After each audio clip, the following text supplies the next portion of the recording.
Olá pessoal, bem-vindos a mais um podcast da Rafus Press.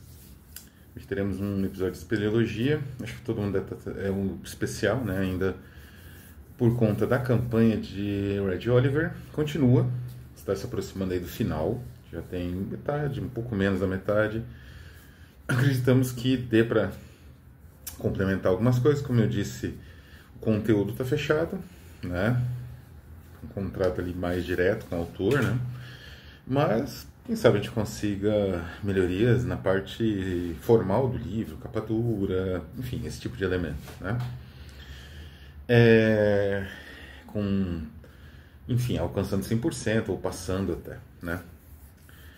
E hoje deve ter confundido um pouco os nossos espectadores e ouvintes a utilização aí na thumb dessa capa do Cantos de Maldoror, do Lautréamont, mas tem muito a ver com a ideia central deste episódio, que é uma discussão das relações entre as vanguardas e a literatura fantástica e de horror, de um modo geral.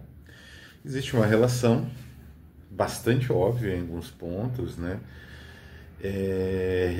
Referenciada diretamente por autores, por pesquisadores, em correspondência, em um material muito diverso, mas que no Brasil, por conta da, digamos assim, formatação histórica, do momento histórico específico, não é? E da maneira como o modernismo e a modernidade literária, artística chegou no Brasil, não é? Isso causou um certo estranhamento com formas, não sei se seria o termo mais populares, mas formas, enfim, que tem uma capacidade de entrada, né, de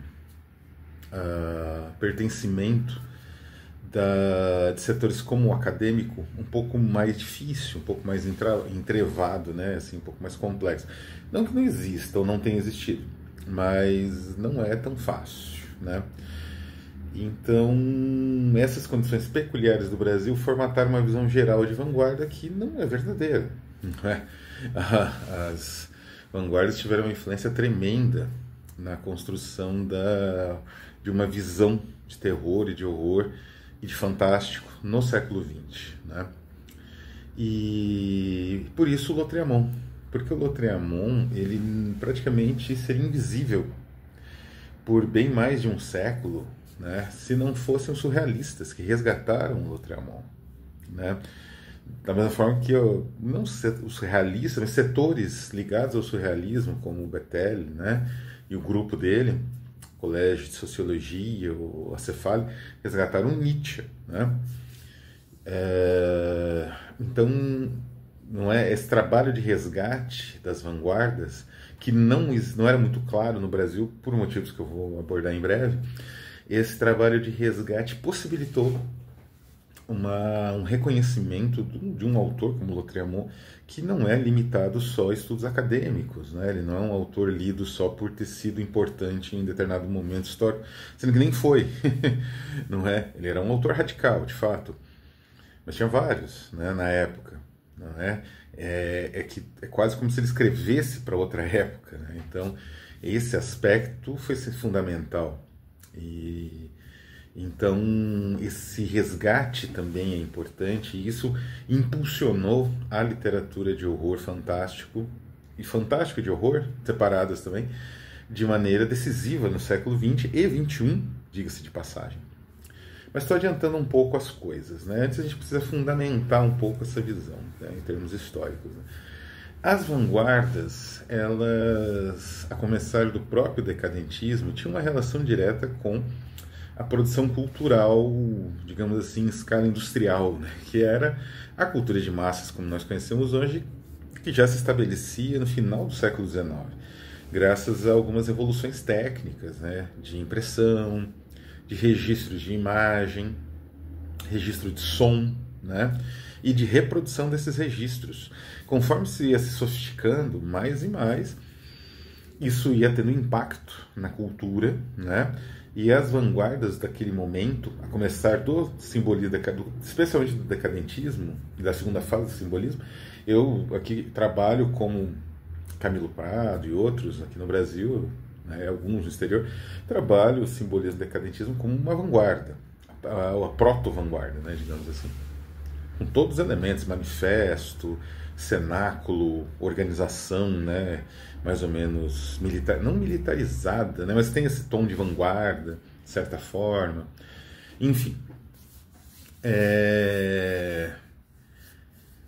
Então, já no decadentismo existia esse contato direto com a cultura de massa, crítico e também que se aproveitava um pouco do fato de que se facilitava, né, a impressão de livros com qualidade, etc., já no início do século XX. Então, as vanguardas aí já tinham um certo contato, né, uma certa, digamos, uma certa agência na indústria cultural e buscavam, aliás, também coexistir, né, com as formulações da indústria cultural da época, revistas, por exemplo, né, o simbolismo e o decadentismo, de um modo geral, especialmente o decadentismo, se organizava muito por revistas, não é? O Yellow Book na Inglaterra, são revistas históricas, né? A Pan na Alemanha,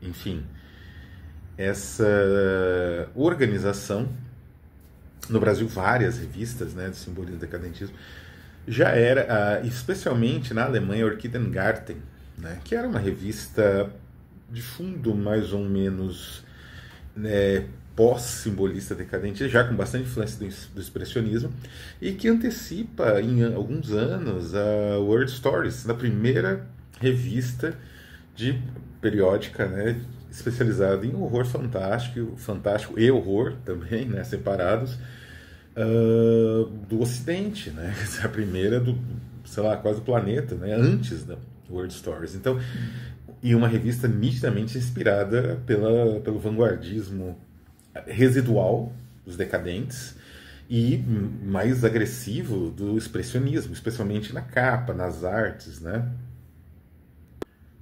Aqui eu tenho um exemplar da Orchidengarten facsimilar lançado pela Zagava alguns anos atrás, né?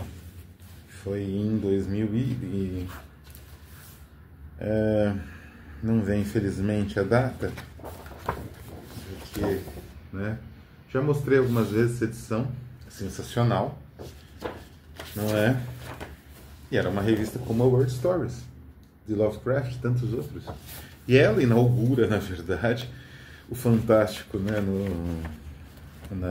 digamos assim, nesse formato periódico, né? E como eu disse, existia uma nítida inspiração vanguardista, expressionista, esse poema aqui dos morcegos, né? E essa edição aqui, essa facsimilar é de 2017, da Zagava, né? Então, né, aqui a gente tem, ó, cultura de massa, propagandas, né? Também com um tom meio expressionista e fantástico. E então existe já essa contaminação, digamos assim, né? E já no cinema, né? Um dos livros lançados aqui pela Rafs, que eu quis ir a Doc, O Homem Cebola, tradução do Guilherme Braga, né? Que é o grande tradutor de povos de línguas escandinavas no Brasil, prêmio Nobel, traduziu o prêmio Nobel, né? Caras aí que ganharam o prêmio Nobel, autores, né? Ele fez a tradução desse material que nitidamente inspirou o cinema expressionista alemão, especialmente Caligari, né? Quer dizer, uma obra que foi traduzida para o alemão em 1912, anos antes, e que foi lida por Walter Benjamin, por Gershon Scholem, por membros, né, das comunidades de vanguarda judaica, mas não só. Então, com certeza, deve ter sido lido também pelos roteiristas do Caligari, e aquilo ressoou na mente deles, mesmo que inconscientemente. Então, o expressionismo, por exemplo, é um exemplo, né, de vanguardas que tem uma relação direta com o horror do século XX, né? Então é importante ter isso em mente, porque essa influência ela foi digamos assim, insidiosamente chegando nesses autores, né? a tal ponto que o Lovecraft, né, ele tinha uma vaga noção de vanguardas mesmo. Ele sabia mais ou menos o que era o futurismo e ele tinha um entendimento mais ou menos correto de futurismo, que é justamente esse deslocamento do eixo espaço-tempo. Então, quando ele vai descrever coisas assim fabulosas, né, no chamado de Cthulhu, em outros contos que ele utiliza o futurismo como referência, ele evoca de certa forma coerentemente, né? Quer dizer, é uma vanguarda que tinha esse aspecto realmente de uma certa desestruturação da percepção de espaço-tempo, não é? Especialmente no caso do Lovecraft, especialmente a noção de espaço, mas enfim, vale, né? Então, o futurismo, né? O futurismo também tinha um aspecto assim, né? O Luigi Russolo, né? O músico futurista que inventou instrumentos e tal, ele trabalhou diretamente com Marinetti e tal, tinha aquela visão, né? Irracionalista, mas também de modernidade cega, né? De modernização cega. Mas ele também tinha um aspecto místico, e o futurismo inteiro tinha, não é? E ocultista, né, que também era uma parte. Então as vanguardas, elas não tinham muito medo de lidar com o irracional e faziam isso de forma muito bem concatenada, né? Então, enfim,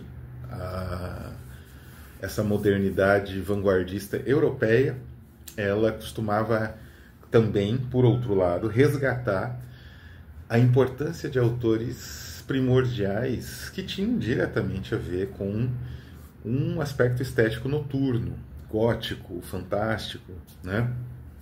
Então são autores como Blake, são autores como o Walpole, o Horace Walpole. O Lautréamont citava bastante o Walpole, né? Como a famosa descrição da criação por sonho do Castelo de Otranto. Para o André Breton, que era o sumo sacerdote, digamos assim, do surrealismo, era um exemplo acabado de escrita automática, de algo que surge do sonho e que meio que se alimenta do próprio sonho, né?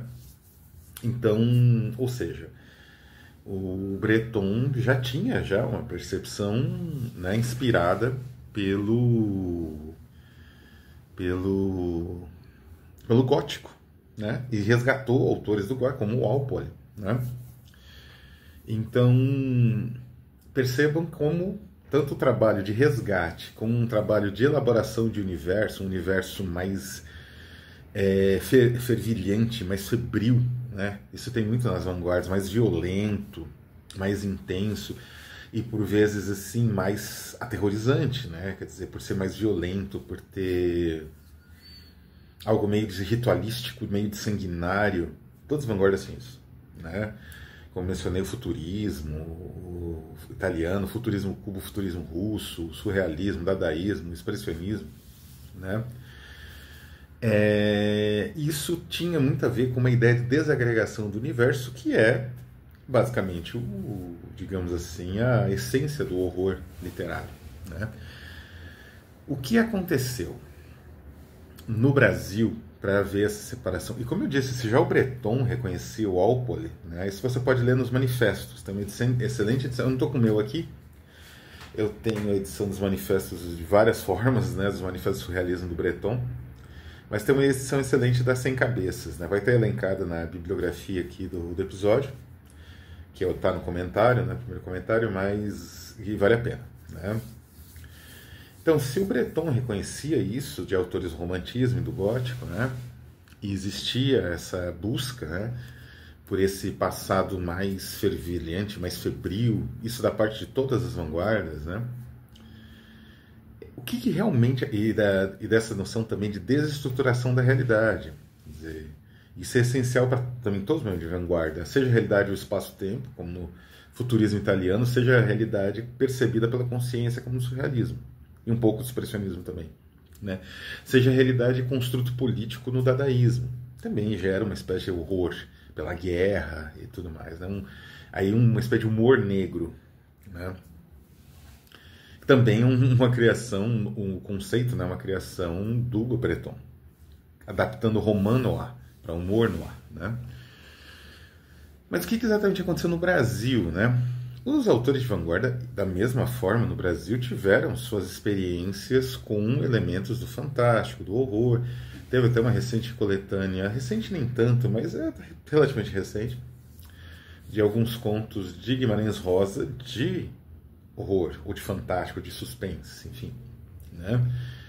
Vários autores tiveram isso ou flertaram com um nível poético, né, com uma construção poética mais sombria, especialmente Manuel Bandeira, né, Cena da Morte, a Mortalidade, mas mesmo Mário de Andrade, né. O que acontece é que no Brasil o modernismo formatou a crítica também foi assim no exterior, mas a crítica, de certa forma, acompanhou o próprio passo, né? Não dependeu digamos assim, de uma formulação em forma de manifesto ou da aprovação de uma estética oficial, né? Tanto que, por exemplo, um dos maiores pensadores de estética da Europa da primeira metade do século XX, não concordo com quase nada das reflexões dele, mas é um pensador bastante importante, especialmente para quem trabalha com literatura, é o Lukács, húngaro, né? E em termos de modelo estético, ele não provava nada, absolutamente nada da modernidade, nem Brecht, nem James Joyce, nem Proust, nada, né? O padrão estético dele parava em Balzac, em 1850, né? Quase 80 anos do tempo que ele estava escrevendo. Então, assim, ou seja, a crítica não estava alinhada com as vanguardas, muito pelo contrário, né? A crítica caía assim com intensidade, né, atacando certos aspectos das vanguardas, atacando, né, a superfluidade, né, de algumas construções, da maneira como a vanguarda mais ou menos organizava seu próprio campo, não é? Havia críticas internas, como eu já falei aqui N vezes, né, das rusgas ali entre Bataille e Breton, né, surrealismo e outras formas de pensamento vanguardista mais ou menos paralelas, o próprio Grangeux, né, do Leconte, também estava em conflito com o surrealismo, embora tivesse elementos em comum.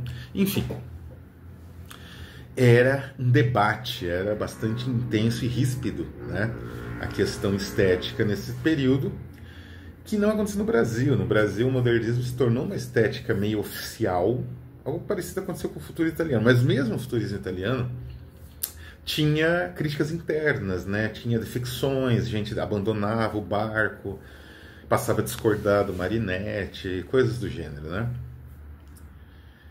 Aqui no Brasil não, a crítica elegeu, né, o modernismo como uma estética oficial. E isso foi deletério, né? Porque isso causou uma espécie de paralisia do pensamento mais herético, digamos assim, né? Em relação aos padrões culturais estéticos estabelecidos. Então,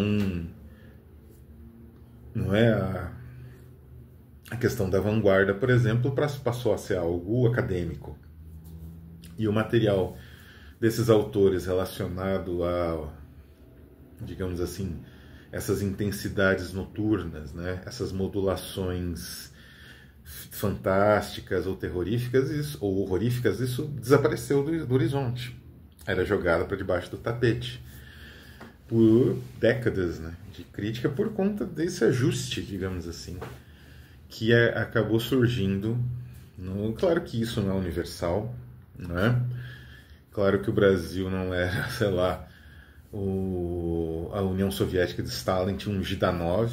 O Zhdanov, ele criou não, né? Isso é quase que uma invenção do Stalin mesmo. Mas ele representava esteticamente, em congressos, no que fosse, a ideia do realismo socialista, né? Que se opunha ao realismo burguês, aquele realismo, né, que o próprio Lucas tinha como modelo. Então, o próprio Lucas discordava um pouco do realismo socialista, que era um realismo mostrando o operariado heróico. E é isso. A arte é isso, acabou, né? Então, É óbvio que terror, horror, não tinha espaço nesse universo, né? Nada que, não é, perturbe a percepção heróica do operariado. Por outro lado, alguns autores, né, no Brasil não existia isso, mas existia esse movimento de cerceamento, né, dessa literatura e quase que um afastamento, né, desses dois campos, que também no Brasil contribuiu muito a própria questão do cinema brasileiro ser, enfim, não é? Não tem um aspecto estético, eu não digo nem um aspecto de indústria, isso nenhum cinema tinha, só o americano, de certa forma, né? Mas tem um aspecto de construção estética mais rico, né? Mas tinha também, de certa forma, né? A gente teve grandes filmes aí no início do cinema, mas talvez não fosse o suficiente para mais ou menos mexer, não é? Sacudir as questões estéticas mais prementes, como aconteceu na França, né? Um dos motivos do rompimento do Artaud com Breton foi o fato do Artaud ter feito A Paixão de Joana d'Arc, né? Do Carl Dreyer, e o Breton achei isso ridículo, né? Trabalhar em cinema era uma coisa imbecil, ninguém deveria fazer isso. Então, assim, esse tipo de debate não existia aqui, não é? Digamos, impulsionado ou não pelo cinema. Então, no fim das contas, não é, acabou isolando, né, o modernismo isolou essas tendências que, às vezes, os próprios autores modernistas exibiam, como o caso como eu mencionei, do Guimarães Rosa, mas outros. Conforme as gerações modernistas foram se afastando daquele passado heróico, que foi quando, né, a estética modernista se estabeleceu como uma estética mais ou menos oficial do Brasil, não é? Com várias gerações, coisa que nunca aconteceu no passado, né?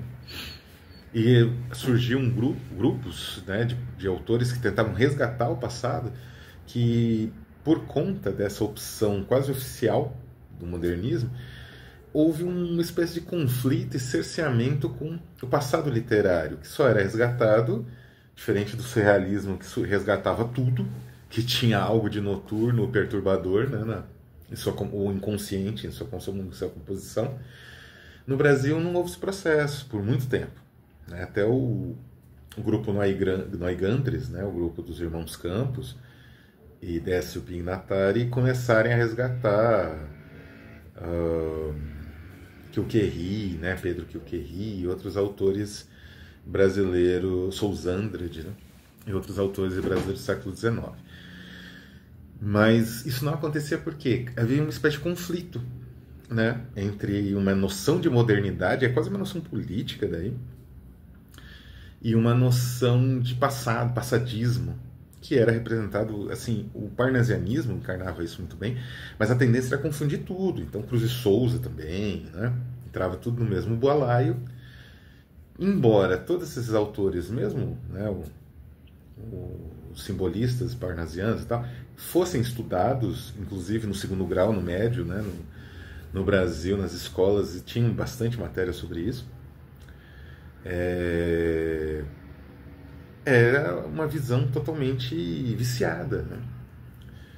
E isso só foi mudar muitos anos depois, né? Então é por isso que no Brasil você fala da influência das vanguardas, por exemplo, num Red Oliver, né? Já falei bastante desse livro, vai ter alguns pontos, e a introdução, né, do nosso material virá dele.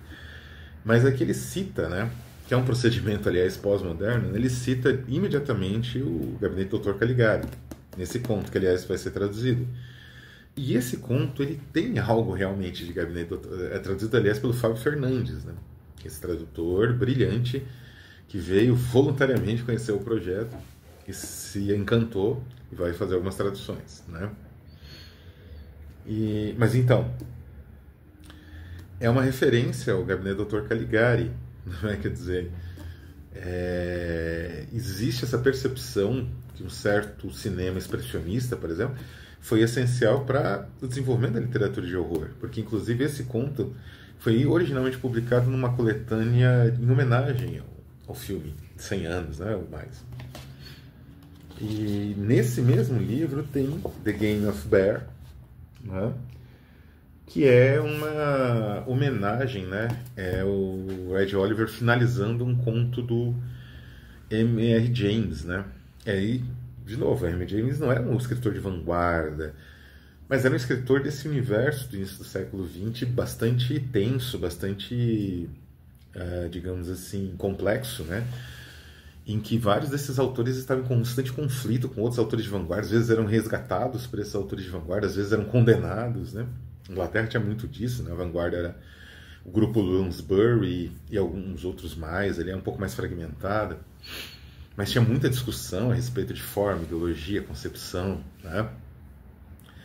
E como eu disse, isso no Brasil teve a tendência, nos períodos heróicos do modernismo, a ser mais uma discussão ideológica. Mesmo assim, não tanto, porque o Menotti Del Picchia, o Plínio Salgado escreviam para as revistas do Oswald de Andrade tranquilamente, né? Então, né, era, digamos assim, uma visão de uma luta de modernidade contra passadismo. E aí já é um maniqueísmo absurdo, né? Que infelizmente contaminou uma visão da crítica brasileira por um certo tempo, não é? A crítica que eu digo, como eu disse, não, a crítica em si sempre existiram estudos e tudo mais, mas uma certa crítica quase que escolar, né? Eu me lembro os livros de segundo grau, né, que hoje é o médio, que se empregavam nas escolas. Essas divisões de escola literária eram muito segmentadas, muito sistemáticas, e você era meio que obrigado a decorar aquilo, não é? E é óbvio que nesse clima é impossível você compreender a existência, por exemplo, de um autor que faz uso da tradição e da vanguarda, como é o caso do Red Oliver, que por conta disso, né, conseguiu moldar um estilo único. Então, a ideia, né, do nosso projeto é justamente, né, quebrar cada vez mais, né, e a ideia, aliás, é uma pesquisa que a Rafus vem mergulhando há muito tempo, né, que é quebrar cada vez mais essa divisão absurda que se criou, né, entre uma literatura, não sei se seria o nome popular, ou, não é, de consumo, enfim, vista com certo menosprezo, né, pela academia ou por críticos em geral, se não com menosprezo, com aquela percepção que ela deve ocupar um espaço definido, né? E uma literatura que, após aí as guerras culturais mais recentes, começou a ser chamada de alta literatura e bobagens mil, né? Coisas que não existem, assim, né? A literatura é construção, né? É construção literária, é construção a partir do material palavra. Então não existe uma elevada boa ou que tem algo a dizer ou algo a exibir, algo a mostrar para o leitor, e aquela que parece produzida por uma IA analógica, antes da IA, né? Então, vou finalizando aqui esse pequeno excurso, né, sobre a vanguarda. Um outro autor que eu comento bastante é o Roger Caillois, né, que trabalha também esse aspecto do fantástico. Aliás, ele faz um texto, a crítica do Todorov estruturalista, mais moderninha, tende a esmagar. Esse texto nunca foi traduzido para o português, né? Coração do Fantástico, ele é mencionado pelo Caillois. Mas ele tem um tratamento bem diferente da visão de fantástico e tal. Então, eu acredito que sobreviveu muito melhor que a visão do Todorov, né? E, enfim, é isso, né? Espero que vocês aproveitem para conhecer a nossa campanha, né?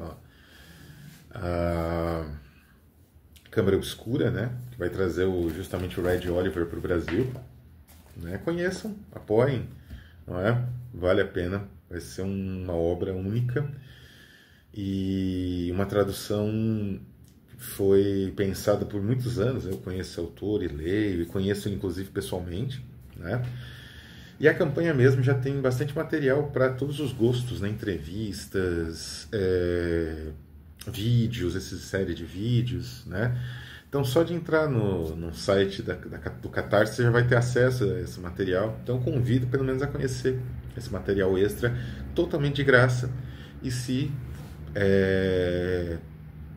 for algo do gosto, né? Algo que o nosso ouvinte, o nosso espectador goste, aprove. Aí, quem sabe, poder apoiar a campanha. Tem também várias, digamos assim, categorias de apoio, da mais barata até uma mais completa, que já está esgotada, mas outras um pouco mais completas. Vale a pena dar pelo menos uma olhada, né? Ou divulgar, se for o caso, também, se apreciar e não poder contribuir. Então é isso, um abraço a todos e até a próxima.